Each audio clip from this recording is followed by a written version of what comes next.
Hey students, your Khushbu ma'am, welcome back you again on her channel Shine with Science. Students, I hope आप shine कर रहे होंगे science के साथ. So in the previous video we have started a new chapter, first chapter of chemistry of Selena publication. This is the book of Selena publication, and we have started the first chapter, the introduction of chemistry, right?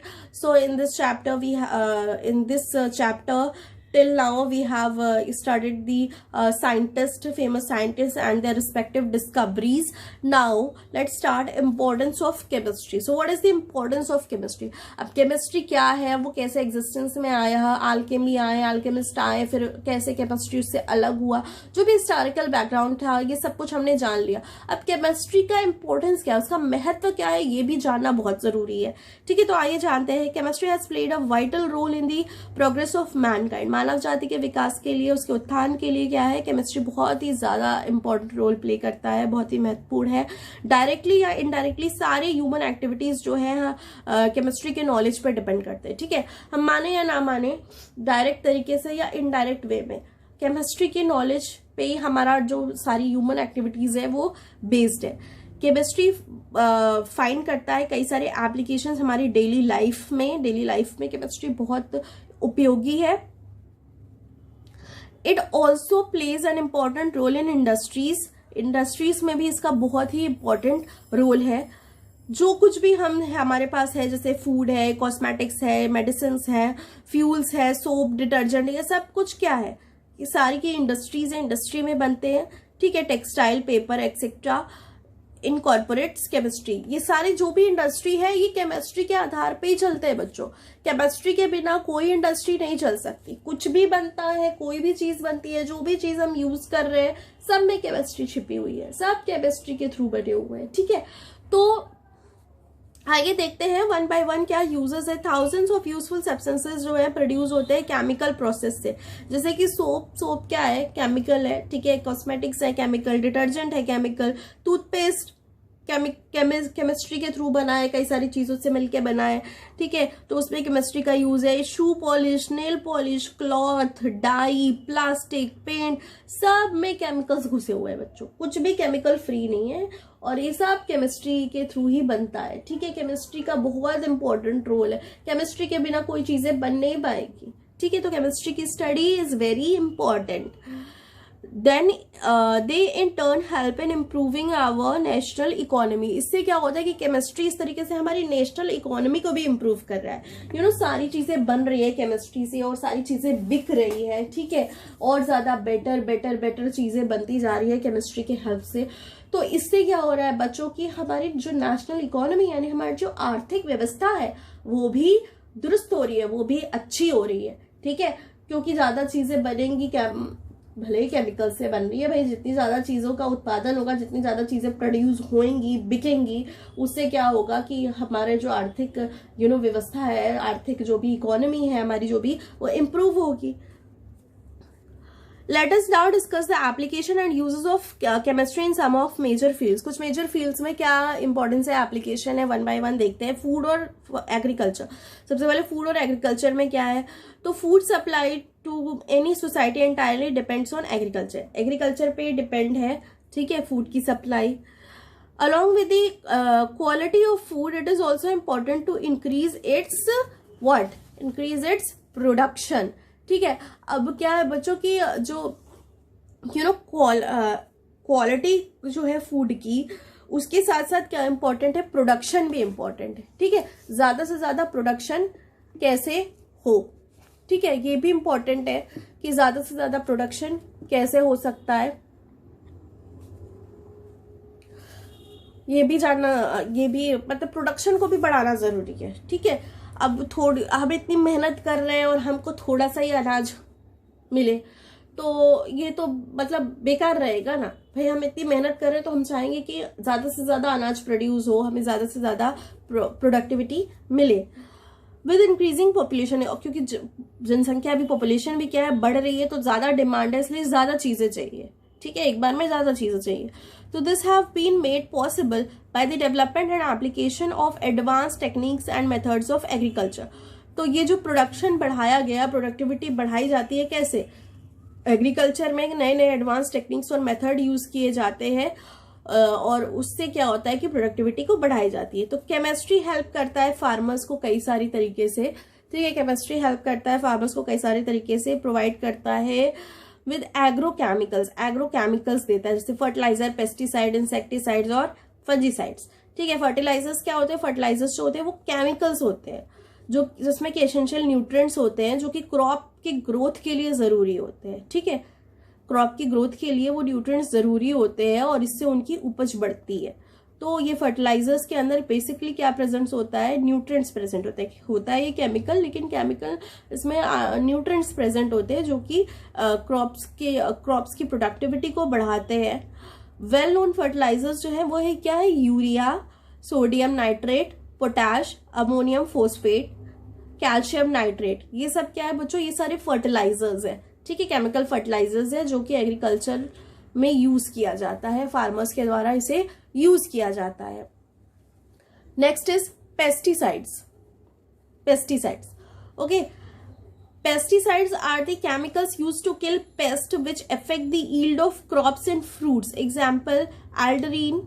Okay, pesticides क्या है बच्चों? Pesticides वो chemicals है जो कि paste को किल करने के लिए, यानी कि जो माउस, रैट, स्क्विरल, ये सारे क्या करते हैं कि खेत को बर्बाद करते हैं, राइट। वो और भी बाकी पक्षी वगैरह क्या करते हैं, ये सब खेतों को खाते हैं, बीज खा जाते हैं, खेत में बिल बना लेते हैं, रहते हैं। तो ये सब क्या है? पेस्ट है ये सारे। तो इनको किल करने के लिए पेस्टिसाइड्स यूज किया जाता है जो कि अफेक्ट करता है yield of crop and fruits.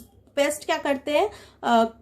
जो क्रॉप और फ्रूट की यील्ड होती है उसको अफेक्ट करते हैं, तो उनको मारना जरूरी है, तो उसके लिए पेस्टिसाइड्स यूज किया जाता है। एल्ड्रिन एक पेस्टिसाइड है जो यूज किया जाता है, और ये पेस्टिसाइड्स कुछ दिए हुए हैं नीचे, जैसे इंसेक्टिसाइड्स और फंजीसाइड्स। पेस्टिसाइड्स फर्दर डिवाइडेड है, इंसेक्टिसाइड्स और फंजीसाइड्स हैं, ठीक है। इंसेक्टिसाइड्स जो है कि इंसेक्ट्स को किल करते हैं, जो केमिकल्स किल करते हैं इंसेक्ट्स को, जो कि क्रॉप्स को नष्ट करते हैं किसी ना किसी तरीके से, ठीक है। इंसेक्ट्स से कई बार आप देखते होंगे पत्तियों पे लग जाते हैं इंसेक्ट्स, ठीक है। तो वो सब क्या है? ग्रास हॉपर वगैरह है, सब बर्बाद कर देते हैं, जिन्हें हिंदी में टिड्डा कहते हैं, वो सब पूरी फसल बर्बाद कर देते हैं, ठीक है। तो इंसेक्टिसाइड्स को इंसेक्ट्स को किल करने के लिए इंसेक्टिसाइड्स यूज किए जाते हैं जो कि केमिकल का बना होता है, ठीक है। कॉमनली यूज इंसेक्टिसाइड्स क्या है बच्चों? डीडीटी है और गामाजीन, BHC, ठीक है। ये कुछ इंसेक्टिसाइड्स के नाम है। फंजीसाइड्स ये प्रोटेक्ट करते हैं क्रॉप्स को हार्मफुल फंजाई से, ठीक है, फंजाई से बचाते हैं, जैसे बोर्डियोक्स है, बोर्डियोक्स मिक्सचर है और सल्फर है, ये एज अ फंजीसाइड यूज किया जाता है। नेक्स्ट केमिस्ट्री का क्या यूज है? फूड प्रोसेसिंग और प्रिजर्वेशन में। फूड प्रोसेसिंग और प्रिजर्वेशन में बच्चों आप जो खाते हैं ये jam, jelly, butter, curd, pack curd आता है, मिल्क आता है, ये सारी चीजें क्या, कितने फूड आइटम्स पैक्ड आते हैं। और ये जो आजकल आ रहा है कुक्ड फूड आ रहे हैं, मिल रहा है, बस गर्म पानी डालो और रेडी टू ईट वाले जो आइटम्स आ रहे हैं, गर्म पानी डालो, या फिर फ्राइज वगैरह आ रही है, पिज्जा पफ्स आ रहे हैं प्रिजर्व्ड, बस आप उसको फ्राई करो और खा लो। तो ये सारी चीजें कैसे प्रिजर्व्ड रह रही है, ठीक है, ये सारी चीजें कैसे प्रिजर्व्ड रह रही है, कैसे ये लंबे समय तक खराब नहीं हो रही है, मार्केट में इतने महीनों तक वो चल रही है, लोग खरीद रहे हैं, कई उसके मैन्युफैक्चरिंग के कई महीनों बाद लोग उसको परचेज कर रहे हैं और खा रहे हैं, बना रहे हैं, ठीक है। तो कैसे उसमें प्रिजर्वेटिव्स ऐड होता है बच्चों, जो कि केमिकल्स होते हैं, बेसिकली वो क्या होते हैं? केमिकल्स होते हैं। तो केमिस्ट्री का बहुत बड़ा योगदान है फूड के प्रोसेसिंग में और उसके प्रिजर्वेशन में। Food processing is the transformation of raw food materials by physical और chemical means into marketable food. Food processing क्या है? फूड का ट्रांसफॉर्मेशन होता है, रॉ जो फूड मटेरियल होता है उसका ट्रांसफॉर्मेशन होता है फिजिकल और केमिकल्स के जरिए, मीन्स के जरिए उसको मार्केटेबल फूड में ट्रांसफॉर्म कर दिया जाता है।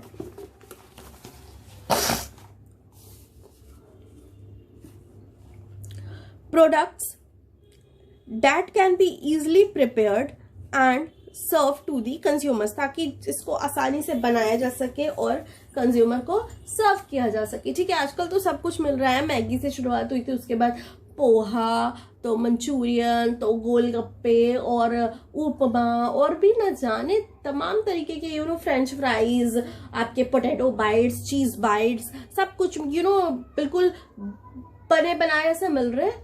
आपको बस उसे लेना है, गर्म पानी ऐड करना है या आपको ऐड करनी है, फ्राई करना है और खा लेना है। ठीक है, छोले, राजमा, इवन पनीर की सब्जियां, ये सब भी मिल रहा है पैकेट में, पैक फॉर्म में। आप बस उसमें गर्म पानी ऐड कीजिए और आप खा लीजिए। आपको क्या लगता है ये जो खाने पीने की चीजें बच्चों आप अपने घर में रख दोगे, कोई खाने पीने की चीज सपोज आप भूल गए, ठीक है, आपने सुबह रखा और रात तक आप देखते होगे फ्रिज में अगर आप उसको ना डालो तो वो खराब हो जाता है। ठीक है, तो आपको क्या लगता है ये जो खाने पीने की चीजें जो मार्केट में पैकेट्स में पैक होके मिल रही है, ये कैसे इतने लंबे समय तक ठीक रहती है? ठीक है, ये कैसे इतने लंबे समय तक ठीक रहती है, खराब नहीं होती है? तो बच्चों इसमें ऐड किए जाते हैं प्रिजर्वेटिव्स। वो प्रिजर्वेटिव्स क्या होते हैं? केमिकल्स होते हैं जो कि उस खाने की चीज को खराब नहीं होने देते हैं, लंबे समय तक चलने देते हैं ताकि वो पैसे कमा सके। ऑल्दो उसके नुकसान भी है, ठीक है, केमिकल्स है, बॉडी में जाएंगे, नुकसान करेंगे ही करेंगे। तो बेसिकली वो सारी चीजें नहीं खानी चाहिए। बहुत मजबूरी है भाई, आप कहीं ट्रैवल कर रहे हो, आपको पेट भरना है, आपके पास कोई ऑप्शन नहीं है, तो आप ये चीजें 1-2 बार के लिए खा सकते हो, लेकिन अगर आप इसको डेली बेसिस पे यूज बिल्कुल मत करना बच्चों। It is very harmful, okay, for health. Such as cheese, tinned vegetables, bread, jams, jelly, butter, snacks, soft drinks, ETC. ठीक है, vegetables, mushroom, baby corn, sweet corn, ये सारे आप देखते होगे। सोया चाप, वो टिन में आता है, प्रिजर्व्ड रहता है, कैसे खराब नहीं होता है भाई? केमिकल्स मिले होते हैं बच्चों, वही एज अ प्रिजर्वेटिव एक्ट करते हैं वो केमिकल्स, और जिससे कि खराब नहीं होता है, लंबे समय तक चलता है। ठीक है, और मार्केट में बिकता है। Next is food preservatives. These are the chemical added to variety of foods to protect them from microorganisms and prevent their decomposition. ठीक है, preservatives क्या है बच्चों? केमिकल है जो कि कई सारे फूड में ऐड किया जाता है। किस लिए? उसको माइक्रो ऑर्गेनिज्म की ग्रोथ से बचाने के लिए, ताकि उस पे जो भी माइक्रो ऑर्गेनिजम्स है यानी जर्म्स, बैक्टीरिया है, वो सब डेवलप ना हो और खाना सड़े ना, खराब ना हो। तो प्रिजर्वेटिव्स जो होते हैं वो खाने की जो वेस्टेज है उसको रोकते हैं और उसको लंबे समय तक यूज करने के लायक बनाते हैं। कुछ कॉमन प्रिजर्वेटिव्स है sodium benzoate, ascorbic acid, sodium Meta bisulphate, citric acid. ठीक है, और कॉमन सॉल्ट भी एज ए प्रिजर्वेटिव एक्ट करते हैं। जैसे अचार में नमक अगर नहीं डालेंगे आपने या कम डालेंगे तो अचार जल्दी खराब हो जाता है। ठीक है, अचार में नमक अच्छे से प्रॉपर होना चाहिए, तब वो लंबे समय तक अचार चलता है। शुगर ऐड करता है as a preservative in jam and jellies. Jam and jellies में क्या होता है बच्चों? शुगर ऐड किया जाता है as a preservative. Now in the clothing industry. Clothing industry में भी बच्चों बहुत ही बड़ा योगदान है केमिस्ट्री का। हमारे chemistry widely used in textile industry which manufacture clothing for us. Cloth manufacturing शुरू हुआ है with the knowledge of conversion of fibres into fabric. जब नॉलेज आया, ज्ञान आया कि फाइबर को फैब्रिक में कैसे कन्वर्ट करे, तभी से ये क्लॉथ मैन्युफैक्चर मतलब क्लॉथ बनना शुरू हुआ। ठीक है, fibres can be natural, synthetic. Fibre natural भी हो सकते हैं, सिंथेटिक भी हो सकते हैं। अर्लियर जो थे सिर्फ नेचुरल फाइबर्स जैसे कॉटन, जूट, सिल्क, वुल, पहले के जमाने में लोग यही फाइबर्स यूज करते थे जो नेचुरल फाइबर्स होते थे, उससे से कपड़े बना के पहनते थे।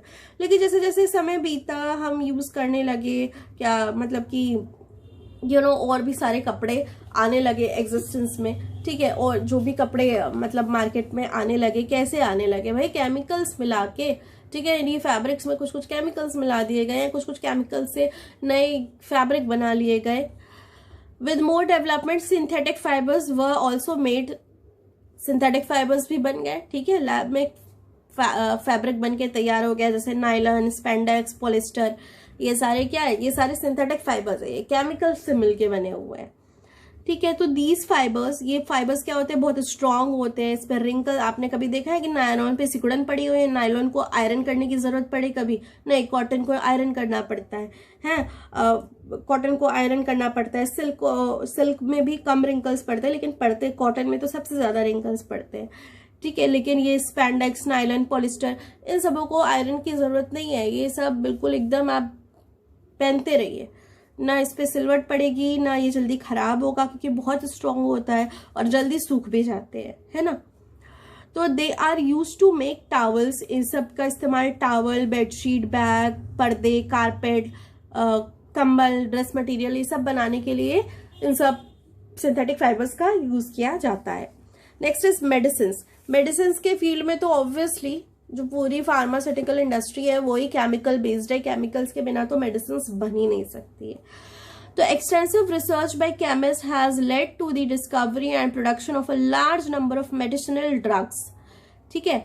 Large number of medicinal drugs जो बनी है वो जो भी केमिस्ट ने डिस्कवरीज की उसके आधार पे प्रोडक्शन हुआ। ये मेडिसिन जो है क्या है, केमिकल सब्सटेंस है। मेडिसिन जो भी है वो सब केमिकल सब्सटेंसेस है। ऑल्दो ये केमिकल सब्सटेंसेस कुछ हद तक हमारे शरीर के लिए हमें फायदा पहुंचाती है। कोई पेन है तो रिलीफ करती है। अब कई सारे टैबलेट्स भी होते हैं, मेडिसिन भी होते हैं जो कि ज्यादा जिनका कंजप्शन करो तो वो नुकसान करते हैं, ठीक है। केमिकल्स का ज्यादा कंजप्शन करो तो वो नुकसान करेंगे, ठीक है। तो ऑब्वियसली लिमिटेड मात्रा में यूज करना चाहिए, बहुत ज्यादा एक्सेसिव यूज भी नहीं करना चाहिए। लोग कहा जाता है पेन किलर बहुत ज्यादा नहीं लेना चाहिए, किडनी को इफेक्ट करता है, ठीक है। तो वही है कि किसी भी चीज की अति जो है वो नुकसान करती है, ठीक है। और केमिकल्स की अति तो खास करके नुकसान करती है। इसलिए मेडिसिन भी बहुत हिसाब से लेने चाहिए। हर मेडिसिन का एक प्रॉपर डोज होता है कि उतना ही डोज लेना है, उससे ज्यादा लोगे तो it will harm to your body, it will be harmful for your body. तो एक प्रॉपर डोज प्रिस्क्राइब्ड रहता है, ठीक है। तो वही बात है ना कि मेडिसिन भी केमिकल्स के बने हैं। Chemicals to the some extent नुकसान ही करते हैं बॉडी को। अब मेडिसिन में क्या है कि कुछ यूजफुल केमिकल्स, अच्छे केमिकल्स यूज किए जाते हैं, मतलब जो कि हमारी बॉडी को नुकसान ना करे, कम नुकसान करे, और इसीलिए उनका प्रॉपर डोज प्रिस्क्राइब्ड रहता है अकॉर्डिंग टू द एज। किस एज के इस एज के व्यक्ति को इतने ही डोज में ये दवा लेनी है, ठीक है, क्योंकि केमिकल्स का बना होता है। तो ये सारी चीजें डोज प्रिस्क्राइब करना अकॉर्डिंग टू एज, ये बहुत ही ज्यादा जरूरी है बच्चों। They help in fighting disease by killing their germs and thus increase the life span of human beings. Okay, जैसे एस्पिरिन, पैरासीटामोल जो कि बुखार वगैरह होने पे लेते हैं, एस्पिरिन दर्द वगैरह में लेते हैं, एंटीबायोटिक्स है जैसे पेंसिलिन, टेट्रासाइक्लिन, एंटीसेप्टिक्स, ये सब कुछ क्या है बच्चों, मेडिसिन है जो कि केमिकल्स के थ्रू बनती है, ठीक है। एंटीबायोटिक्स कहा जाता है बहुत ज्यादा नुकसान करता है, ठीक है। तो यही बात है कि मेडिसिन में भी इसका बहुत ज्यादा यूज है। Next is minerals and petroleum. Minerals and petroleum की बात करें तो ऑब्वियसली मिनरल्स एंड पेट्रोलियम में भी केमिस्ट्री का बहुत ही बड़ा योगदान है। Knowledge gain through chemistry has helped us in developing methods for the extraction of different metals from their ores and minerals. अब केमिस्ट्री की नॉलेज की वजह से क्या हुआ कि हमने ये मेटल्स को कैसे उसके ओर्स और मिनरल्स में से निकाला जाए। ओर्स क्या होता है बच्चों, जो अर्थ क्रस्ट के नीचे किसी भी मेटल का रॉ फॉर्म कहा जा सकता है कि ओर्स में से मेटल को एक्सट्रैक्ट किया जाता है, निकाला जाता है। जैसे कॉपर का ओर है चैल्कोपाइराइट। चैल्कोपाइराइट क्या है, ये कॉपर का ओर है, ठीक है। चैल्कोपाइराइट में से कुछ मतलब प्रोसेसेस किए जाते हैं काफी सारे और केमिकल्स वगैरह के थ्रू, जिससे कि उससे कॉपर मेटल निकल के आता है बच्चों, ठीक है। जैसे एल्यूमिनियम हो गया, एल्यूमिनियम है तो एल्यूमिनियम का जो है ओर है बॉक्साइट, तो बॉक्साइट ओर में से एल्यूमिनियम को निकाला जाता है, एक्सट्रैक्ट किया जाता है केमिकल्स वगैरह के थ्रू, ठीक है। तो ओर क्या होता है, किसी भी ओर्स में से मेटल्स को एक्सट्रैक्ट किया जाता है। ये अर्थ क्रस्ट में पाया जाता है, यानी कि हमारी अर्थ जो है उसकी जमीन के नीचे ये ओर्स पाए जाते हैं और इन्हीं ओर्स में से मेटल को निकाला जाता है। ये मेटल्स जो होते हैं यूज किए जाते हैं कई सारे तरीके के मशीन्स और टूल्स बनाने में, है ना। कई सारी मशीन्स और टूल्स बनाने में फिर उन्हीं मेटल्स का यूज किया जाता है। पेट्रोलियम प्रोडक्ट जैसे कि petrol, diesel, kerosene, wax, paraffin, ये सब क्या क्रूड ऑयल से सेपरेट किया जाता है, यानी कच्चा तेल जो कि जमीन के नीचे मिलता है, उस कच्चे तेल से, ठीक है, कई सारे प्रोसेसेस के द्वारा डीजल को अलग किया जाता है, पेट्रोल को अलग किया जाता है, कैरोसिन बनाया जाता है, वैक्स, पैराफिन, वो सब क्रूड ऑयल से यानी कच्चे तेल से बनाया जाता है केमिकल टेक्निक्स की मदद से, ठीक है, केमिकल टेक्निक्स की मदद से। Next is industry. इंडस्ट्री, ठीक है, इंडस्ट्री में क्या यूज है केमिस्ट्री का? Chemistry has helped in the growth of different industries and in improving the efficiency of industrial processes. Chemistry ने बहुत ज्यादा हेल्प किया है इंडस्ट्री के ग्रोथ में, ठीक है, और इम्प्रूव किया है इंडस्ट्रियल प्रोसेस की एफिशिएंसी को। इंडस्ट्रीज को सेट किया जाता है लार्ज अमाउंट में कंज्यूमर प्रोडक्ट को ऑब्टेन करने के लिए, ठीक है। इंडस्ट्री बैठाई इसलिए जाती है कि हमें ज्यादा अमाउंट में चीजें मिल सके, जैसे डाई हो गया, ड्रग हो गया, paints, plastic, synthetic fibre, petrochemicals, pharmaceuticals, steel, alloys, textiles, paper, pencil, glass, cleaning agent, soap and detergents, इन सब की क्या होती है बच्चों? इंडस्ट्री होती है, ठीक है। इंडस्ट्री में लार्ज अमाउंट में हमें सारी चीजें प्रोड्यूस की जाती है और सेल किया जाता है, मार्केट में ले आया जाता है सेल के लिए। तो प्रिपरेशन जो होता है कॉमन सॉल्ट का सी वाटर से और शुगर का केन शुगर से, वो भी केमिस्ट्री की वजह से केमिकल और फिजिकल प्रोसेसेस उसमें भी किए जाते हैं, ठीक है, उसमें भी केमिकल और फिजिकल प्रोसेस किए जाते हैं सॉल्ट और शुगर बनाने में भी। तो इंडस्ट्री में केमिकल का बहुत ज्यादा, केमिस्ट्री का बहुत ज्यादा कॉन्ट्रीब्यूशन है। पूरी की पूरी इंडस्ट्री केमिस्ट्री पे ही बेस्ड है बच्चों, ये मान लीजिए, क्योंकि केमिस्ट्री के बिना कोई भी चीज हम बना ही नहीं सकते, और हर चीज की इंडस्ट्री और हर चीज जो है कि केमिस्ट्री के थ्रू ही बनाई जा रही है। Next is cosmetics. बच्चों कॉस्मेटिक्स में भी बहुत ज्यादा केमिकल्स यूज होते हैं, बिना केमिकल्स के केमिस्ट्री कॉस्मेटिक्स बन ही नहीं सकते, ठीक है। तो cosmetics are products used to cleanse, protect and change the appearance of external parts of human bodies, ठीक है। एग्जाम्पल जैसे टैल्कम पाउडर हो गया, skin care cream, lipstick, eye, facial makeup, deodorants, lotions, perfumes, soap, bathing oil, body butter, baby products, सब कुछ में chemicals होता है, सब केमिस्ट्री के थ्रू बनाया जाता है। कितने इतने अमाउंट में आप देखते होंगे, जब भी आप कोई प्रोडक्ट आप पलटी है, आपको उसके पीछे लिखा होता होगा, उसके जो भी जिन भी चीज़ों से वो मिलके बना होता है, वो सारी चीज़ें उस पर लिखी रहती है, ठीक है। तो क्या होता है, सारे केमिकल्स वगैरह के नाम और जो भी चीज़ें उसमें यूज होती है वो लिखी होती है। तो क्या है, वो सारी चीजें कैसे बन रही है, इतने अमाउंट में इतनी चीज डालनी है, उतने अमाउंट में इतनी चीज डालनी है। अब ये सब केमिस्ट्री है, कुछ भी कम ज्यादा हुआ तो नुकसान कर देगा, ठीक है। तो सब क्या है बच्चों? केमिस्ट्री। आप कोई भी प्रोडक्ट उठा के देख लीजिए, आपको उसके पीछे उसके उसके सारे जो भी जिन चीजों से वो बना हुआ है, आप कोई टैल्कम पाउडर उठा के देखिए कि उसमें क्या क्या चीजें पड़ी हुई है, आप पढ़िएगा कभी, सब केमिकल्स है, ठीक है। तो उससे मिलके आपका टैल्कम पाउडर बन गया है, तो सब क्या है, केमिस्ट्री की ही देन है, ठीक है। Next is building material. Building material में भी केमिस्ट्री का योगदान है। अब बेसिक रॉ मटेरियल्स जो होते हैं, यहाँ पे देखिए दिया है, टैल्कम पाउडर जो होता है वो मिनरल का बना होता है, जिसे कहते हैं टैल्क, जिसमें के एलिमेंट्स होते हैं जैसे मैग्नीशियम, सिलिकॉन और ऑक्सीजन, ये सारे उसमें एलिमेंट्स प्रेजेंट होते हैं। टैल्क मिनरल में उसका बना होता है टैल्कम पाउडर, ठीक है। तो next is building materials. Building materials की बात करें तो बेसिक रॉ मटेरियल्स जैसे कि cement, mortar, steel, glass, paints, varnishes, जो कंस्ट्रक्शन में यूज होती है, बिल्डिंग, ब्रिज और रोड बनाने में, ये सारी चीजें यूज होती है बच्चों। और ये जो होता है ये केमिकल प्रोसेस के थ्रू मैन्युफैक्चर होता है, ठीक है, केमिकल प्रोसेसेस से ही इनको बनाया जाता है। Next is transport. ट्रांसपोर्ट में आइए देखते हैं केमिस्ट्री का क्या योगदान है। Train, buses, scooter, car, aeroplane, ship, जो कॉमन मीन्स ऑफ ट्रांसपोर्ट है, ये सारे कॉमन मीन्स ऑफ ट्रांसपोर्ट है। तो ये पूरी तरीके से डिपेंड करते हैं फ्यूल पे, किससे, ईंधन से चलते हैं ये, इसमें कुछ ना कुछ पड़ता है, डीजल, पेट्रोल, सीएनजी, ये सब यूज होता है। तो ये जो होता है अवेलेबल, कैसे अवेलेबल होता है फ्यूल? केमिस्ट्री से, ठीक है। पेट्रोल, डीजल, ये सब कैसे? केमिस्ट्री से, क्रूड ऑयल से निकाला जा रहा है, ठीक है। फ्यूज जो होते हैं वो सब्सटेंस होते हैं जो कि कंबशन पे यानी जलते हैं जब, तो वो प्रोड्यूस करते हैं large amount of heat energy produce करते हैं लार्ज अमाउंट में, ठीक है।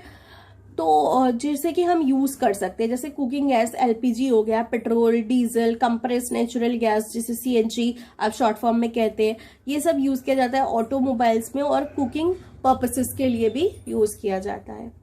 Next is communication devices. Communication devices में भी केमिस्ट्री का यूज है। सिंथेटिक केमिकल्स, मेटालिक वायर्स और प्लास्टिक जो यूज किया जाता है टेलीफोन्स में, मोबाइल फोन्स में, रेडियो ट्रांजिस्टर्स में, टेप रिकॉर्डर्स में, ये सब किसकी गिफ्ट है? केमिस्ट्री की ही गिफ्ट है, केमिस्ट्री का ही उपहार है बच्चों, ठीक है। Next is national defence. National defence में भी केमिस्ट्री का बहुत बड़ा योगदान है। जो एक्सप्लोजिव, ये जो एक देश दूसरे देश से लड़ता है, ठीक है, वॉर्स होते हैं और जो भी तो मिसाइल्स दागते हैं, तो सब में क्या है? केमिकल से ही बन रहा है मिसाइल वगैरह सब कुछ, ठीक है। तो substances like gun powder, TNT, trinitrotoluene जिसे कहते हैं,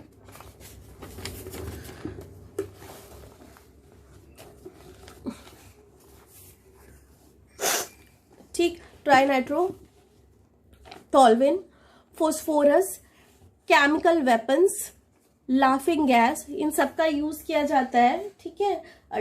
जब भी लड़ाई वगैरह होती है तो सारी चीजें, ये जो गन है, गन में जो बुलेट वगैरह है, ठीक है, उस सब में केमिकल्स होते हैं। Are all products of chemistry. ये सब किसके प्रोडक्ट्स है? केमिस्ट्री के प्रोडक्ट है, which contribute to the national defence, जिससे नेशनल डिफेंस, ठीक है, मिलता है। रिक्रिएशन, ठीक है, यानी कि थोड़ा मनोरंजन और इंजॉयमेंट के भी, ठीक है, काम आता है। केमिस्ट्री प्ले करता है वाइटल रोल कई सारे मोड ऑफ रिक्रिएशन, जैसे स्पोर्ट्स हो गया, स्पोर्ट्स के जो सामान होते हैं, ठीक है, वो सब रबर, लेदर और प्लास्टिक और मेटल और फाइबर के बने होते हैं, ठीक है। तो वो सब, ये जो rubber, metal, fibre, plastic, leathers के बने होते हैं, वो सब तो केमिस्ट्री के थ्रू ही बनते हैं, ठीक है। तो इस तरीके से रिक्रिएशनल एक्टिविटीज में भी इसका केमिस्ट्री का बहुत बड़ा योगदान है। जो फोटोग्राफिक फिल्म्स वगैरह होती है वो भी केमिस्ट्री से ही की गिफ्ट है। जो यूज है एडेसिव्स, जो हम ग्लू और टेप, फेविकोल यूज करते हैं, फेविस्टिक, वो सब केमिकल्स से बने होते हैं, ठीक है। तो इस तरीके से रिक्रिएशन में भी केमिस्ट्री का बहुत बड़ा योगदान है बच्चों। Next is chemistry and energy resources. Chemistry and energy resources. Energy resources of the world are mainly petroleum, coal, wood and nuclear fuels. ये सारे क्या है? एनर्जी रिसोर्सेज, एनर्जी के स्रोत है हमारे पूरे वर्ल्ड के।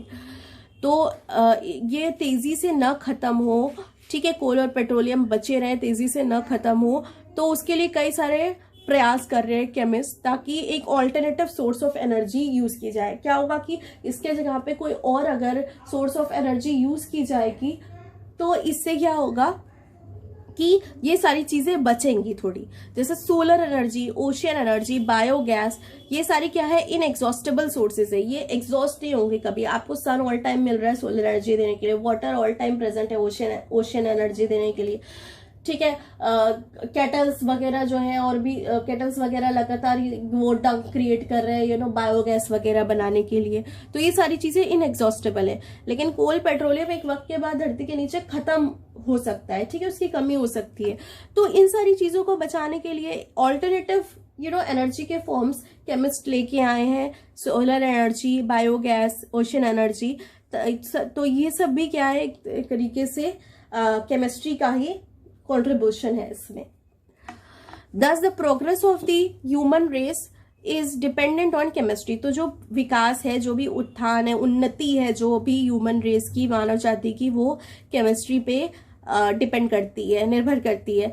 इसमें बहुत ज्यादा केमिकल रिसर्च की जाती है और इसकी यूटिलिटी इंडस्ट्री में की जाए। दूसरे शब्दों में कहा जाए तो केमिस्ट्री क्या है कि ये वर्ल्ड इकोनॉमी को इम्प्रूव कर रही है, जो कि इन टर्न रेस कर रही है लोगों की रहने का स्टैंडर्ड भी ये इम्प्रूव कर रही है। अब जाहिर सी बात है, लोगों के पास पैसा आएगा तो उनका रहन सहन का तरीका भी और ज्यादा बेटर इम्प्रूव होगा।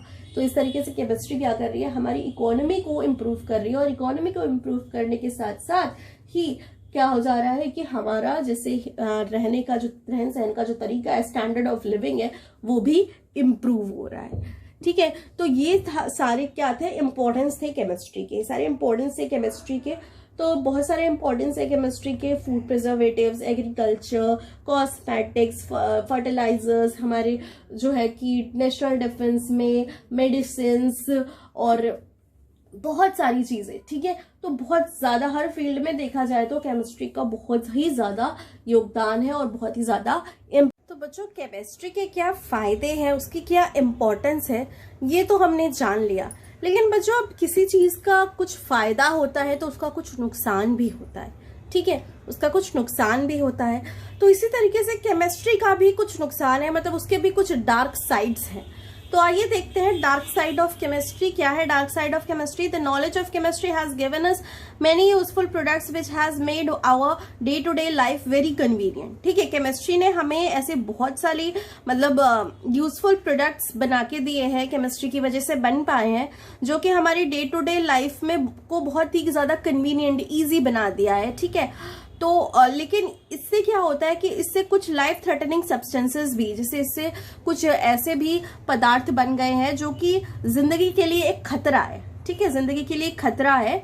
तो ऐसे भी सब्सटेंस केमिस्ट्री की वजह से बने हैं, केमिस्ट्री के थ्रू बने हैं, विच व्हेन मिस यूज, जिसका अगर मिस यूज किया जाए, ठीक है, उसका मिस यूज, उसका दुरुपयोग किया जाए तो क्या होगा बच्चों, उससे क्या होगा कि बहुत हार्मफुल इफेक्ट्स होगी ह्यूमंस और सोसाइटी के लिए। ठीक है, इंसान और पूरी जो सोसाइटी है, समाज है, उसके लिए बहुत नुकसानदायक होगा।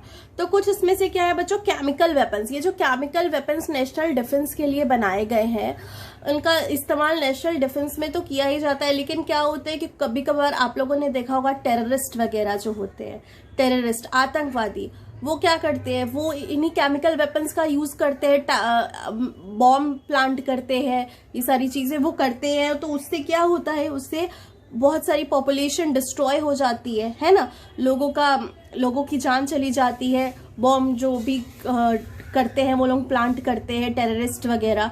तो इस तरीके से क्या हो रहा है कि मिस यूज हो रहा है। ठीक है, जो भी केमिकल वेपन्स बने हैं उनका क्या हो रहा है, मिस यूज हो रहा है। TNT, RDX, atom bombs, hydrogen bombs, ये सब क्या करते हैं, बहुत ज्यादा डिस्ट्रक्शन कॉज करते हैं, बहुत ज्यादा विनाश ले आते हैं ये।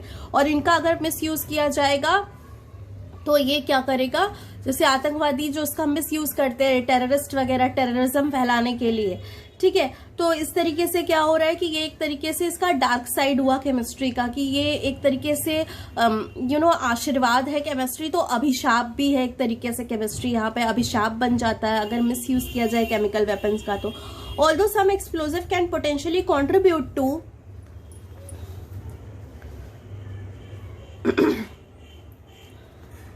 The national defence. ठीक है, जो कुछ केमिकल वेपन्स होते हैं, एक्सप्लोजिव होते हैं, वो नेशनल डिफेंस में काम में आते हैं। ठीक है, नेशनल डिफेंस पे उसका यूज किया जाता है।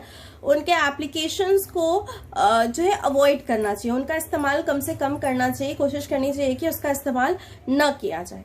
ठीक है, क्योंकि इससे बहुत ज्यादा ही नुकसान होता है, बहुत ज्यादा विनाशकारी होता है। एक जगह कहीं बॉम्ब फटता है तो क्या होता है, कई किलोमीटर्स तक उसका इफेक्ट होता है, बिल्कुल इंसान के एकदम पूरी बॉडी पार्ट से बिल्कुल, जो अगर पास में एकदम नियर बाई प्रेजेंट हो जो भी इंसान, तो बिल्कुल उसके कहते हैं ना कि पूरे बॉडी के परखच्चे उड़ जाते हैं। ठीक है, तो इतना ज्यादा ये विनाशकारी होता है, कई सारी जिंदगियां खत्म हो जाती है अगर इसके मतलब ये एक्सप्लोजिव्स जो है, TNT, RDX, atom bomb, hydrogen bomb, इसके संपर्क में कोई आता है और ये अगर फटता है तो इससे बहुत ज्यादा लाइफ को का डिस्ट्रक्शन होता है।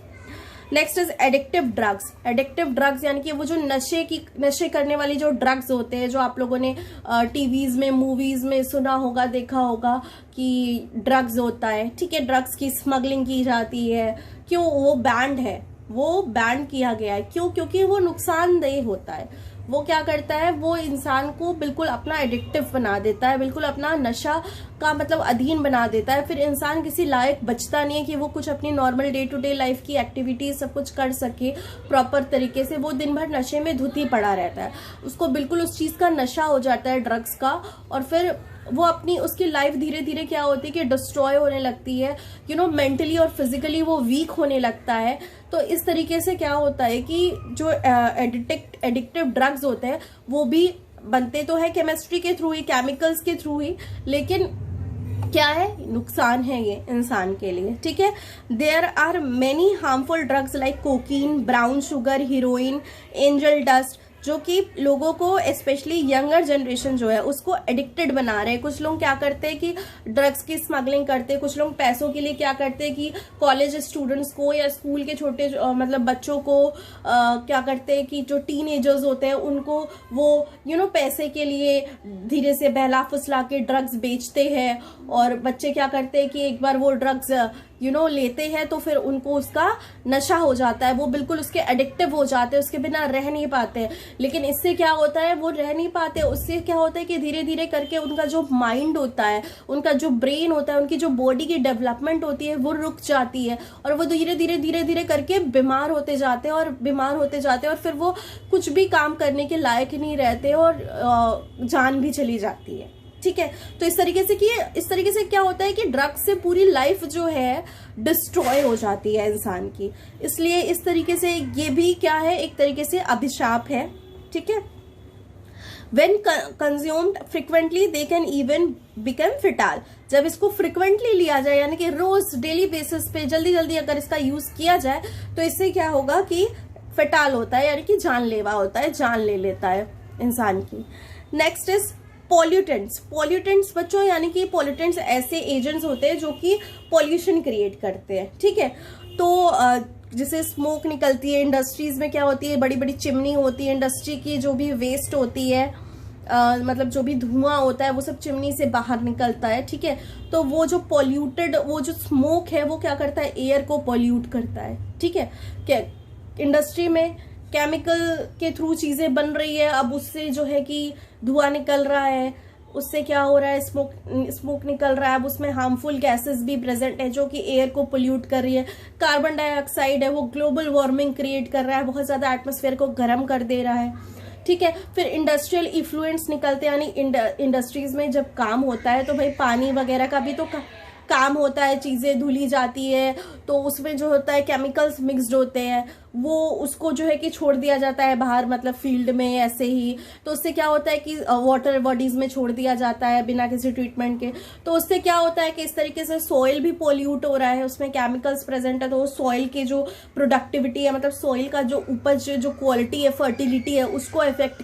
तो इंडस्ट्रीज से क्या होता है, बच्चों की जो भी इंडस्ट्रियल वेस्ट होता है, जो भी और जो वेस्ट वाटर होता है वो सब फील्ड में छोड़ दिया जाता है। तो उससे क्या होता है कि सॉइल की फर्टिलिटी जो है वो अफेक्टेड होती है, सॉइल की फर्टिलिटी कम हो जाती है क्योंकि सॉइल पोल्यूटेड हो जाता है, केमिकल्स प्रोन हो जाता है।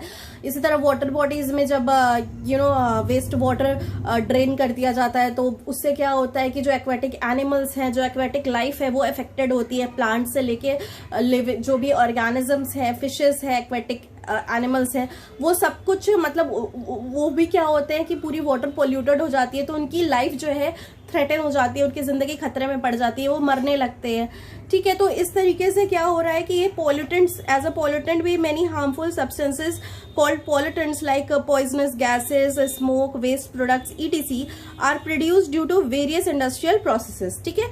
कई सारे इंडस्ट्रियल प्रोसेसेस की वजह से ये सब कुछ वेस्ट प्रोड्यूस होता है, तो ये एयर, वाटर और सॉइल पोल्यूशन कॉज करता है, ठीक है, जिससे कि कई सारी डिजीज होती है प्लांट्स में, एनिमल्स में और ह्यूमन बींग्स में। तो ये है डार्क साइड्स केमिस्ट्री के, ठीक है। केमिकल वेपन्स, ठीक है, उसका मिसयूज डार्क साइड हो गया।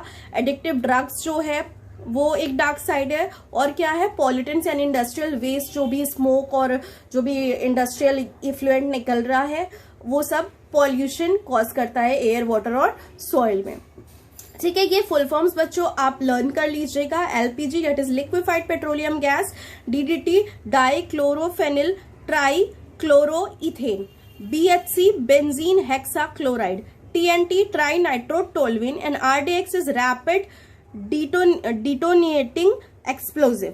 Okay, so this is the full form, this you have to learn. Okay, now there are some facts are given. Do you know our body is a mobile chemical factory which uses food, water and oxygen as raw materials. These substances undergo a series of changes with the help of chemicals called enzymes that are secreted by our body. हमारी body भी बच्चों क्या है, mobile chemical factory, यानी चलती फिरती एक chemical की फैक्ट्री है हमारी बॉडी। ठीक है, हमारी बॉडी में भी बहुत सारे केमिकल्स पाए जाते हैं बच्चों।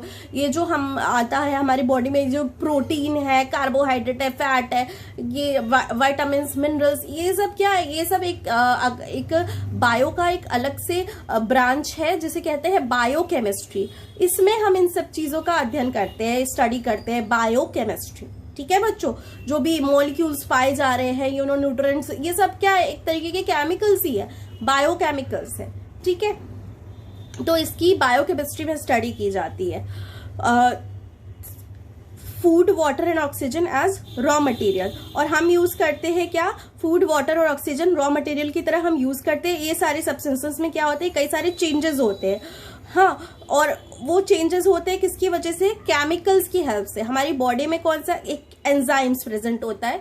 ठीक है, एंजाइम्स क्या काम करता है, एंजाइम्स जो है कई सारे जो भी मेटाबॉलिक हमारे फंक्शंस होते हैं, जो भी डाइजेशन का प्रोसेस हो रहा है, सपोज डाइजेशन का जो प्रोसेस हो रहा है, उसमें क्या होता है कि एंजाइम्स का बहुत बड़ा कंट्रीब्यूशन होता है। एंजाइम्स के बिना हमारा फूड डाइजेस्ट नहीं हो सकता। ठीक है, हमारे माउथ से लेके हमारे स्टमक, इंटेस्टाइन तक पूरा सब एंजाइम्स का खेल है। सारे एंजाइम्स ही जो है कि सब चीज के डाइजेशन में हेल्प करते हैं। जैसे हमारे माउथ में हमारे सलाइवा जो होती है, लार हमारी माउथ की, उसमें एंजाइम प्रेजेंट होता है। ठीक है, एमाइलेज, वो क्या करता है, वो कार्बोहाइड्रेट यानी कार्बोहाइड्रेट को जो है डाइजेस्ट करना शुरू करता है। फिर स्टमक में और एंजाइम्स होते हैं, फिर पेनक्रियाज से और एंजाइम्स रिलीज होते हैं। ठीक है, तो जो सारे एंजाइम्स है ना, ये बहुत बड़ा रोल प्ले करते हैं हमारी बॉडी के सारे मेटाबॉलिक फंक्शंस में, और बिना एंजाइम्स के पॉसिबल नहीं। और ये एंजाइम्स क्या है, ये बेसिकली एक तरीके के केमिकल सब्सटेंस है। ठीक है, केमिकल है जो कि हमारी बॉडी खुद ही रिलीज करती है। हमारी बॉडी इन एंजाइम्स को खुद ही रिलीज करती है ताकि हमारी बॉडी के और बाकी जितने भी मेटाबॉलिक फंक्शंस है वो प्रॉपरली हो सके। Next is hormones are another group of chemicals secreted in our body to control various activities. ये जो हॉर्मोन्स बच्चों, ये भी आप लोग हायर क्लासेस पे जाएंगे तो पढ़ेंगे। हॉर्मोन्स जो है ना, एक तरीके का केमिकल सब्सटेंस होता है जो कि हमारी बॉडी में एंडोक्राइन ग्लैंड्स प्रेजेंट होते हैं। ठीक है, एंडोक्राइन ग्लैंड्स क्या करते हैं कि हमारे ब्लड में डायरेक्ट एंडोक्राइन ग्लैंड्स क्या करते हैं, हॉर्मोन्स को रिलीज कर देते हैं। जैसे हमारा थायराइड क्या है, एंडोक्राइन ग्लैंड है। हमारा पेनक्रियाज क्या है, एंडोक्राइन ग्लैंड है। हाँ, हमारे जो पिट्यूटरी ग्लैंड प्रेजेंट होता है। ठीक है, एड्रीनल ग्लैंड होता है। पिट्यूटरी ग्लैंड हमारे पीछे प्रेजेंट होता है, ब्रेन के पीछे नीचे हाइपोथैलेमस होता है। ये सारे क्या है, पीनियल ग्लैंड है, पैराथायराइड ग्लैंड्स है, एड्रीनल ग्लैंड्स है, टेस्टिस, ओवरी, ये भी क्या है, गोनाडल ग्लैंड्स है। तो क्या है, बहुत सारे एंडोक्राइन ग्लैंड्स है बच्चों। ठीक है, और ये सारे क्या करते हैं, हॉर्मोन्स रिलीज करते हैं। ठीक है, जैसे कि हमारे जो पिट्यूटरी ग्लैंड होता है, पिट्यूटरी ग्लैंड से ग्रोथ हार्मोन रिलीज हो रहा है। ठीक है, हाइपोथैलेमस और पिट्यूटरी ग्लैंड से तो ग्रोथ हार्मोन रिलीज हो रहा है। ग्रोथ हार्मोन क्या करता है, हमारी बॉडी के ग्रोथ में हेल्प करता है, हमारे बोन्स के साइज को, लेंथ को इंक्रीज करता है, जिससे हमारी हाइट बढ़ती है। ठीक है, तो इस तरीके से वो हेल्प कर रहा है। ये हॉर्मोन्स क्या है, केमिकल्स है, और ये हेल्प करते हैं हमारी बॉडी के ग्रोथ एंड डेवलपमेंट में। ये हॉर्मोन्स बने होते हैं, कुछ प्रोटीन्स के बने होते हैं, कुछ पेप्टाइड्स के बने होते हैं, कुछ स्टेरॉइड्स के बने होते हैं। ठीक है, तो हॉर्मोन्स भी क्या है, बेसिकली केमिकल्स है जो हमारी बॉडी में खुद ही प्रोड्यूस होते हैं हमारे एंडोक्राइन ग्लैंड्स के द्वारा। ठीक है, और ये हमारी बॉडी की एक्टिविटीज को गवर्न करते हैं। A strong acid called hydrochloric acid is produced in our stomach which helps in the digestion of food. एक strong acid होता है हाइड्रोक्लोरिक एसिड, HCl। ये हमारे स्टमक में प्रोड्यूस होता है और ये क्या करता है, हमारे फूड को डाइजेस्ट करने में प्रॉपर तरीके से हेल्प करता है और हमारे फूड में जो भी जर्म्स बैक्टीरिया प्रेजेंट होते हैं उसको किल करता है। ठीक है, तो ये भी क्या है, केमिकल है, hydrochloric acid. Next is there are more chemicals in the food we eat then we find elsewhere. ठीक है, हम जो खाना खाते हैं उसमें भी क्या होते हैं, बहुत केमिकल्स होते हैं, protein, carbohydrate, fat, vitamin, minerals, ये सब प्रेजेंट होता है हमारे फूड में। तो ये सब क्या है, केमिकल्स ही है। कुछ जो है इसमें से है carbohydrate, protein, vitamin, fat, minerals. तो ये सब क्या है, लाइफ के लिए बहुत वाइटल है, बहुत ही ज्यादा जरूरी है ये लाइफ के लिए। तो ये सारी चीजें हो गई, ठीक है। ये आपको एक केमिस्ट्री का इंट्रोडक्शन मिल गया कि केमिस्ट्री है क्या, कहाँ से इसकी शुरुआत हुई, कैसे शुरुआत हुई, फिर इसका इंपॉर्टेंस क्या है, इसके डार्क साइड क्या है, और कुछ बायोकेमिस्ट्री के बारे में भी आपने थोड़ा बहुत जान लिया कि बायोलॉजिकल फील्ड में केमिस्ट्री का क्या रोल है, ठीक है बच्चों। आई होप आपको ये चैप्टर समझ में आ गया होगा। नेक्स्ट वीडियो में हम इस चैप्टर के एक्सरसाइजेस के सॉल्यूशन करेंगे। और अगर आप नए हैं मेरे चैनल पे तो मेरे चैनल को सब्सक्राइब कीजिए, ठीक है स्टूडेंट्स। और do not forget to like my channel, okay, do like this video and students see you in the next video. Till then have a good day, bye bye.